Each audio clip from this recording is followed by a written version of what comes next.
untuk materi yang akan saya sampaikan nanti bisa kalian download di Classroom ya, bisa kalian akses di Classroom.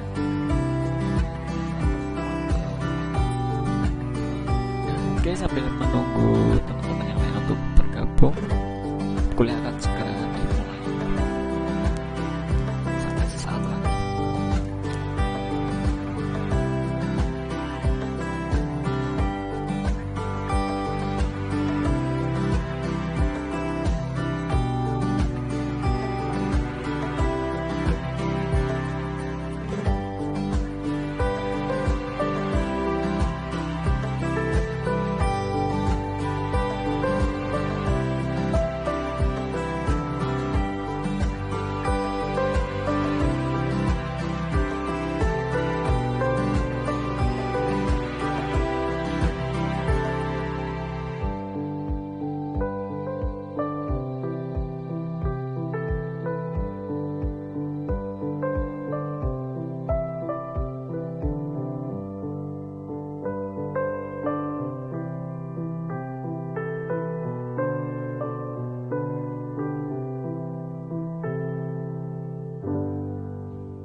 Oke, bisa kita mulai ya untuk work perkuliahan hari ini. Nanti ada 2 materi sebenarnya masih sisa karena ini pertemuan terakhir ya. Ada trigger nanti sama storage prosedur ya untuk hari ini untuk mata kuliah pengelolaan administrasi server ya. Kalau tidak salah ini hari pertemuan ke-15, berarti minggu depan minggu tenang ya. Kemudian minggu depannya baru kita adakan ujian akhir semester atau UAS. Seingat saya seperti itu. Semisal ada yang salah silahkan saya diingatkan ya. Hari ini adalah pertemuan ke-15 ya, 9, 10, 11, 12 ya, seperti itu ya. Nanti semisal saya salah mohon konfirmasinya ya. Hari ini akan saya berikan 2 materi karena memang masih ada 2 materi, start prosedur dan trigger ya. Mungkin akan saya percepat, nanti bisa kalian pelajari ya untuk materi-materi di sini ya. Oke, langsung saja ya untuk mempersingkat waktu karena ada 2 materi. Pengertian store prosedur di sini adalah prosedur adalah program yang disimpan dalam database seperti halnya data ya, namanya prosedur. Hal ini sebenarnya cukup tidak umum karena tidak menggunakan apa yang disimpan dalam database adalah data bukannya program. Nah, store prosedur ini sebuah fungsi berisi kode SQL yang dapat digunakan kembali. Jadi sudah dibuat, disimpan dan bisa digunakan kembali ya tanpa kita membuat misalkan seperti halnya rumus ya, seperti itu ya. Jadi sudah tersimpan. Nah, dalam store prosedur ini juga dapat dimasukkan ke dalam parameter sehingga dapat digunakan lebih dinamis berdasarkan parameter tersebut. Ini disesuaikan pada saat kita membuat store prosedur tersebut ya. Nah, pada saat nanti misalkan kita sering memakai rumus seperti A misalkan, nah di situ kita tidak perlu membuat rumus kembali, apalagi rumus tersebut misalkan agak penulisannya agak susah, agak ribet ya. Nah, dengan adanya store prosedur nanti bisa kalian timbal buka dengan kode SQL yang sudah kalian buat dulu, bisa digunakan kembali. Store prosedur adalah sebuah kelompok kode SQL yang disimpan di katalog database dan dapat dimail kemudian oleh program, trigger atau bahkan store prosedur. Nah, sebuah store prosedur ini yang memanggil dirinya sendiri disebut recursive store prosedur. Nah, adanya dukungan store prosedur akan membuat program Anda lebih ringkas dan mudah dikembangkan. Nah, store prosedur ini akan membantu Anda dalam membuat laporan sifatnya analisa data yang biasanya memerlukan banyak sekali tabel pembantu. Store prosedur ini mengefisiensikan proses sehingga semuanya daya hanya akan dipasang di komputer server saja. Nah, seperti ini kira-kira ya database-nya, DW-nya, kemudian ada store prosedur di sini yang sudah tersimpan di database, di komputer server saja ya. Keuntungannya meningkatkan performa aplikasi. Sebuah store prosedur disimpan di compile di katalog database yang mana dapat dieksekusi oleh dapat dibandingkan segala yang tidak dikompil dari kode aplikasi, karena ini seperti yang tadi saya katakan, untuk mudahnya itu seperti halnya kita sudah membuat sebuah rumus dan sudah terkompil ya dari kode aplikasi. Jadi nanti saat kita menggunakannya itu lebih mudah, mengurangi trafik antara aplikasi dan database server. Kita tinggal menggunakannya ya, tidak kita membuat kembali kan nanti mengurangi trafiknya. Nah, aplikasi hanya mengirim nama store prosedur untuk mengeksekusi SQL. Dapat digunakan kembali dan transfer ke aplikasi yang ingin menggunakannya. Aman, penggunaan aplikasi store prosedur dapat diakses nyata oleh database administrator karena kita yang membuatnya. Nah, di samping keuntungan tadi ada kerugiannya. Dapat mengakibatkan database server membutuhkan memori yang porsinya lebih tinggi karena dia tersimpan di database-nya. Nah, kalau bisa hal yang sangat rumit saja yang kita buatkan untuk store prosedur tadi ya. Kalau yang hal yang sepele kita tidak perlu memakai store prosedur tadi, kita langsung membuat mungkin seperti itu ya, secara teori mudahnya. Store prosedur hanya berisi SQL deklaratif sehingga sangat sulit untuk menulis sebuah prosedur dengan kompleksitas logika seperti bahasa pemrograman yang digunakan untuk memprogram aplikasi. Store prosedur di sini tidak dapat didebug di hampir RDBMS termasuk MySQL. membutuhkan keahlian khusus untuk menulis dan maintenance stored prosedur yang tidak setiap developer memiliki, sehingga dapat membuat ribet. Nah, biasanya seperti itu, karena misalkan kita yang membuat stored prosedur pada saat orang lain yang menggunakan, user menggunakan yang lain ya, itu takutnya tidak bisa maintenance ya, membutuhkan keahlian khusus yang sudah mengerti akan stored prosedur. Kalau belum mengerti ya nanti takutnya akan membuat ribet di dalam database tersebut. Ruang lingkup variabelnya di sini hanya berlaku di dalam ruang lingkupnya masing-masing ya, di antara begin dan end. Sebuah variabel yang diawali dengan tanda add disebut dengan variabel session yang tetap ada hingga session berakhir.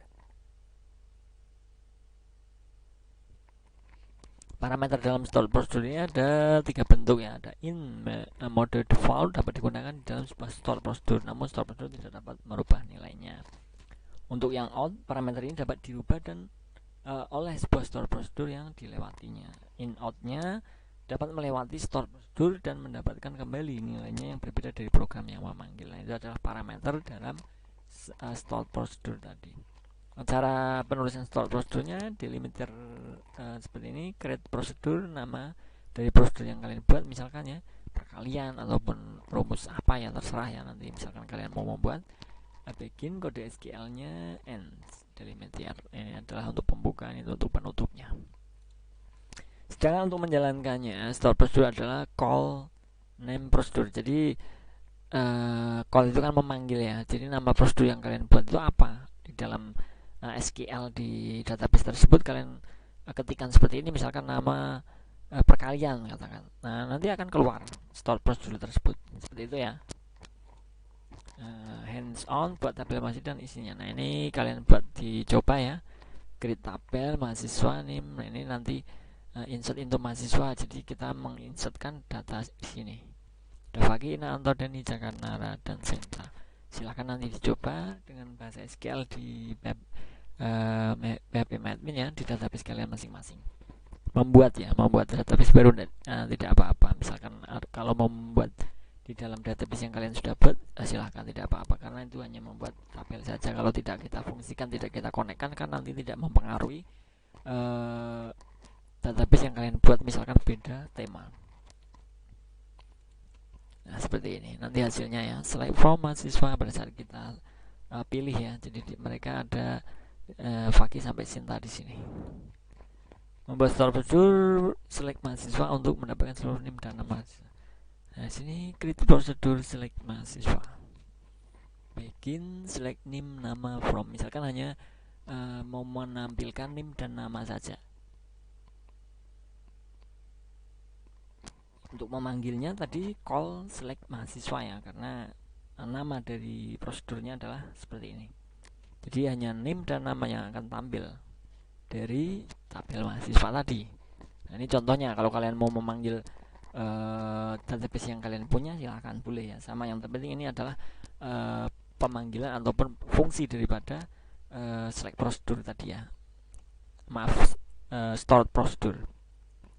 Jadi setiap ingin menampilkan name dan nama, tidak perlu membuat kode SQL seperti biasanya. Cukup simpan kode SQL di stored prosedur dan kita bisa panggil guna-guna. Nah, pada saat kita sering membuka ya, sering diminta misalkan menampilkan NIM dan nama saja pada saat kita bekerja, misalkan ya di suatu instansi kalian bekerja. Jadi kita tidak perlu memanggilkan seperti ini terus menuliskan, karena ini sudah di compile ya, disimpan. Nanti pada saat kalian menyimpan, kalian tinggal call select mahasiswa, misalkan karena ini dari tabel mahasiswa. Nah, nanti akan secara otomatis tampil seperti ini. Bedanya seperti itu ya dengan manual. Stored prosedur dengan parameter, kita juga memasukkan parameter di stored prosedur akan menjadi lebih dinamis. Contoh, kita ingin membuat dosen mencari data mahasiswa berdasarkan alamat. Create prosedur alamat mahasiswa. Alamat mahasiswa varchar 100 begin, dari kita pilih select ya, dari database mahasiswa where alamat mahasiswa. Dari tabel mahasiswa. Jadi where kita yang akan cari ada alamat, jadi alamat mahasiswa dari prosedur di sini ya. Nah, hasilnya nanti terdapat parameter alamat mahasiswa dengan tipe data varchar. Saat masuk ke SQL, yaitu mencari mahasiswa dengan alamat yang sama dengan parameter yang diinputkan. cara panggilnya seperti tadi, call alamat mahasiswa Bandung, misalkan untuk menampilkan Bandung saja ya, alamat Bandung.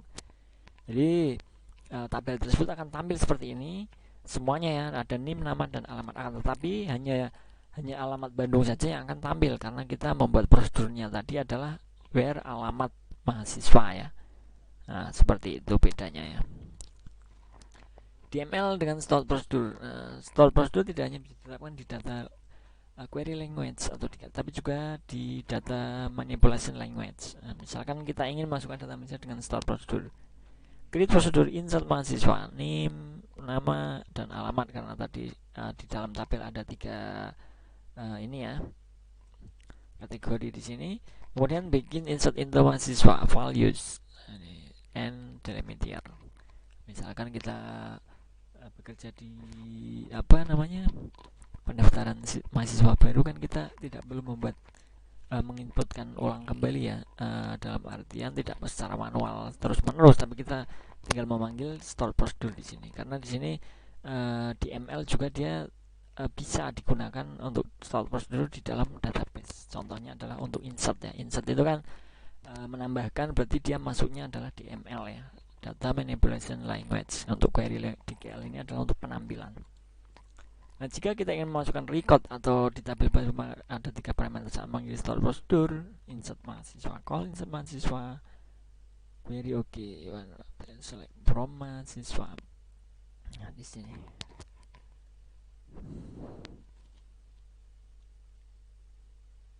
untuk mau masuk insert mahasiswa tadi siapa, Joni ya. Nah, di sini sudah ada. Caranya seperti ini, sama. Silahkan dicoba ya dengan tabel kalian ataupun sesuai dengan materi yang dari saya juga boleh membuat satu tabel saja cukup ya. Selanjutnya, memasukkan tidak membuat kode insert berkali-kali. Pada saat kita sudah menyimpan stored prosedur, kita tidak melakukan kode tersebut secara berkali, cukup satu saja, nanti bisa pemanggilan ya.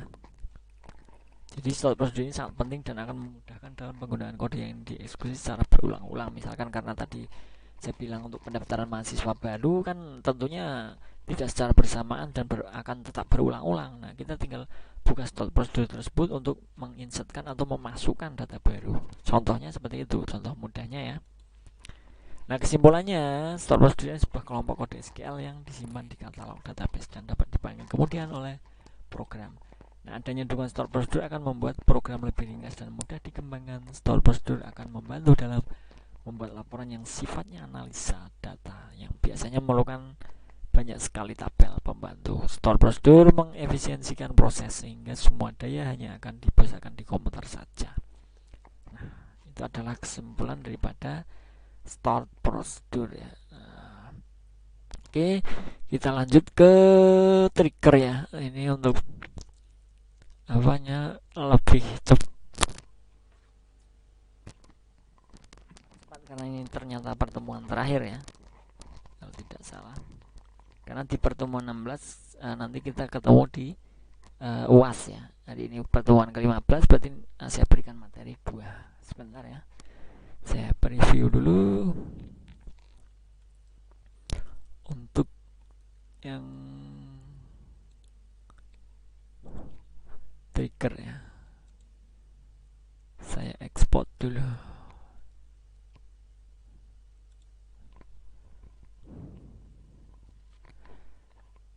Jadi mengenai store prosedur tadi saya sudah paham, nanti bisa dipelajari kembali ya agar lebih paham lagi, dan yang terpenting bisa dicoba ya, biar lebih paham itu dicoba dalam pempraktikannya seperti apa. Nah, kita kembali ke materi yang kedua yaitu trigger ya. Apa itu trigger? Kita lihat. Trigger adalah TSQL yang disimpan pada database server dan akan diaktifasi melalui event ketika melakukan statement SQL. Ada insert, delete, dan update pada sebuah tabel. Nah, trigger dapat membantu dalam menjaga konsistensi dan integritas data.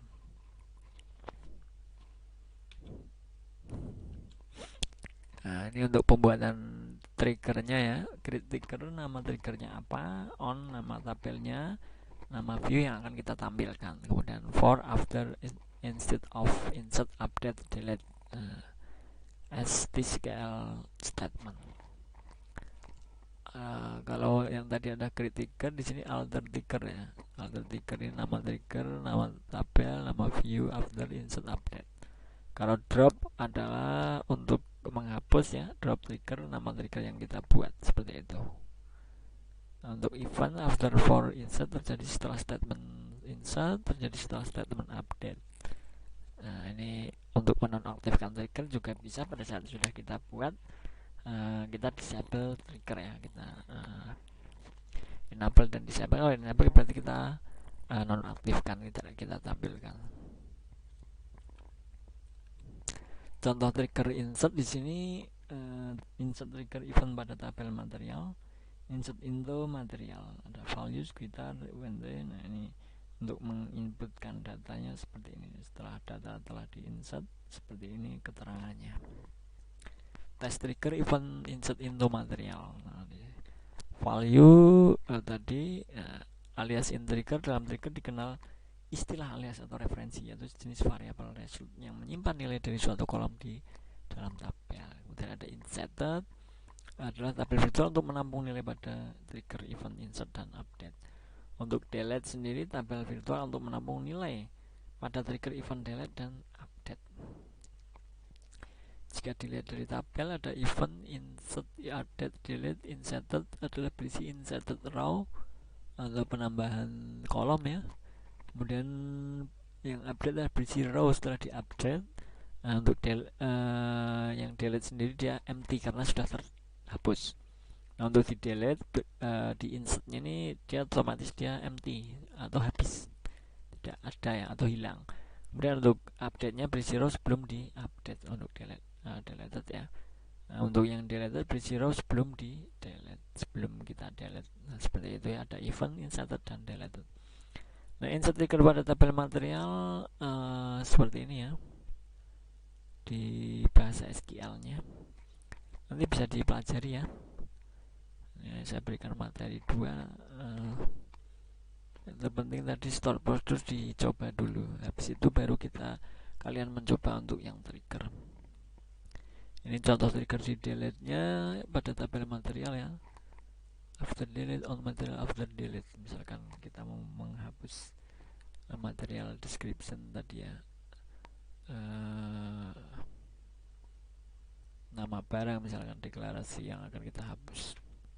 Delete from material where material number, karena sudah tidak ada stok misalkan ya di material number tadi, kita hapus. Trigger update tidak seperti event trigger insert dan delete. Trigger update memiliki 2 tabel virtual, yaitu insert dan delete. All and new, karena namanya update itu berarti kan merubah dari data yang sudah ada tapi diubah dengan data yang berbeda, akan tetapi masih ada di dalam tabel tersebut. Contohnya ada nama barang pada tabel material ya, misalkan nama barang all-nya apa, kemudian diubah ke new.